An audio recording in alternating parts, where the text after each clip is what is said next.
Mr. Chairman, distinguished members of the committee, thank you for the invitation to address you. Tomorrow is the one-year anniversary of the day 50 Evergreen students that I had never met, disrupted my class, accusing me of racism and demanding my resignation. I tried to reason with them. I felt no fear because I knew that whatever my failings might be, bigotry was not among them. At that moment, I felt sure I could reach them. I also felt a moral obligation to try. That racism squanders human potential and erodes human dignity offends me. I am also well versed in the evolutionary logic that makes racism durable. I should have had no trouble establishing common ground. Their response surprised me. It would take months for me to fully understand what had happened. The protesters had no apparent interest in the very dialogue they seemed to invite. I was even more surprised by the protesters' fervor in shouting down my actual students, some of whom had known me for years. The cruelty and derision reserved for students of color who spoke in my defense was particularly troubling. If not discussion, what did they want? I was one of Evergreen's most popular professors. I had Evergreen's version of tenure. Did they really think they could force my resignation based on a meritless accusation? They did think that, and they were right. What I had not counted on was their alliance with Evergreen's new president. Though the protesters openly humiliated him, the president of the college partnered with the mob in private, handing them concession after concession. We know this because the rioters filmed everything and proudly uploaded it. In one particularly telling video, the president calmly discusses with the leaders of the protest a demand to target STEM faculty based on the empty assertion that scientists are particularly prone to bias. In that same video, the president speaks of his plan for those who resist the new order. Bring them in, train them, and if it doesn't take, sanction them. He invites his partners to hold him to it. On the second day of unrest, the police chief called me. Rioters were stopping traffic and searching for someone, car to car. The chief believed they were searching for me. She was worried for my safety and helpless to protect me, as the president had ordered her force to stand down. What would have transpired if the rioters had found me? I still don't know, and I strongly suspect they don't either. The protest at my class did not emerge out of the blue in May of 2017. 1 year earlier, I stood up and spoke in opposition to a dangerous proposal, one that threatened to establish a racial hierarchy amongst faculty. To those who have not faced something similar, this likely sounds hyperbolic. But one can now advance such policies and almost certainly succeed in passing them if they are properly draped in weaponized terminology. Equity, for example, has taken on special properties. If a person opposes an equity proposal, those advancing the proposal are secure in asserting that the person is motivated by opposition to racial equity itself. In other words, they are racist. My opposition to that first equity proposal was voiced to my colleagues with no students present. Demands for my resignation 1 year later, in May of 2017, were not the result of organic student confusion. They were payback for violating a de facto code of faculty conduct in which one's right to speak is now dictated by adherence to an ascendant orthodoxy in which one's race, gender, and sexual orientation are paramount. The students were on a mission. They were unwitting tools of a witting movement. This committee should take my tale as cautionary. Is there a free speech crisis on college campuses? One can certainly make that argument, but that portrayal is at least as misleading as it is informative. What is occurring on college campuses is about power and control. Speech is impeded as a last resort, used when people or groups fail to self-censor in response to a threat of crippling stigma and the destruction of their capacity to earn. These tools are being used to unhook the values that bind us together as a nation: equal protection under the law, the presumption of innocence, a free marketplace of ideas, the concept that people should be judged by the content of their character rather than the color of their skin. Yes, even that core tenet of the civil rights movement is being dismantled. Am I alleging a conspiracy? No. What I have seen functions much more like a cult, in which the purpose is only understood by the leaders, and the rest have been seduced into a carefully architected fiction.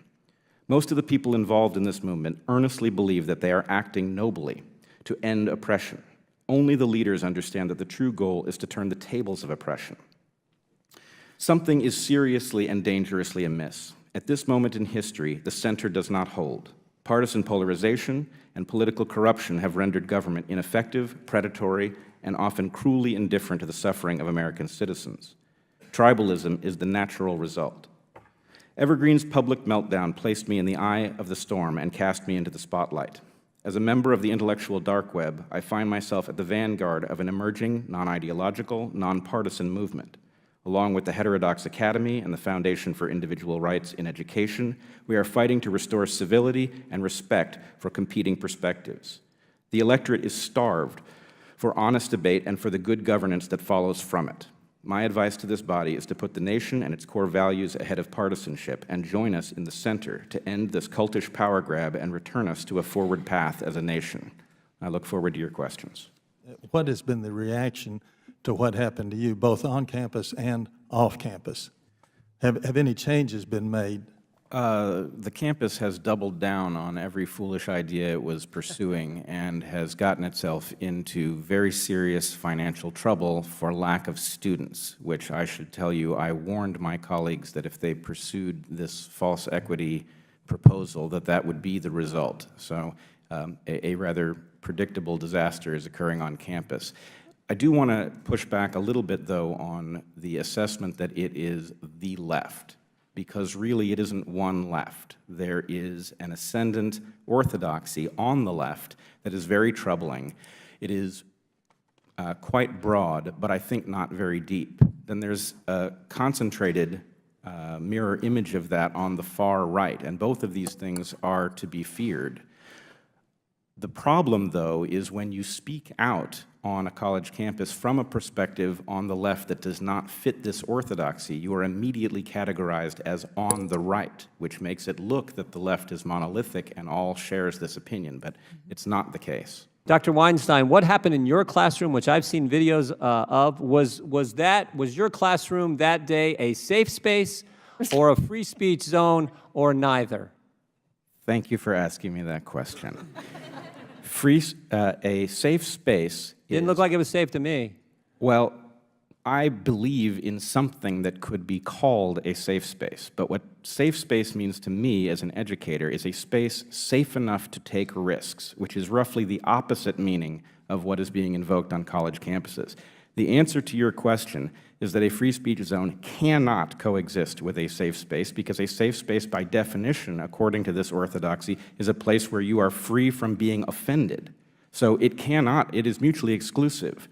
But if you would allow me to, I feel that there's in a safe space, could you say this sentence? Could you say, Donald Trump is President of the United States? Could you say that in a safe space on college campuses today? Well, it depends which version of safe space you mean. If you mean a safe space the way it is used in common parlance on college campuses today, then the question of whether or not you can say it is contingent on whether or not somebody will be offended by that observation. Now think about that. You can't even state a fact, provable, right? I saw his tweet this morning. It's provable. He's the president, right? Mr. Chairman. So you cannot do that. This shows the absurdity of what is going on campuses, and you have lived it in a physical way. Dr. Stanger has lived it in a physical way. This is what is scary. Dr. Stanger is raising her head. Mr. Weinstein, you have the floor, so you'd have to yield time to her. But you don't have to. Okay. I think this is important enough to warrant a minute or two. We are continuing in this hearing to run up against the bluntness of the tool that we have at our disposal for discussing the issue at hand. So there is an importance to what takes place on a college campus. Free expression is a key feature of what takes place on college campuses that makes civilization function. But the application of the First Amendment to that free expression is almost arbitrary. Does it matter more that something takes place at Evergreen, which happens to be public, than if it takes place at Harvard, which happens to be private? Do those distinctions even make any sense when fully 80% of the funding that drives Evergreen is private tuition money, and I don't know what fraction, but a very large fraction of what drives Harvard is NIH and NSF money? So these distinctions are arbitrary, and what we should be protecting is the ability to exchange ideas in a way that actually allows education.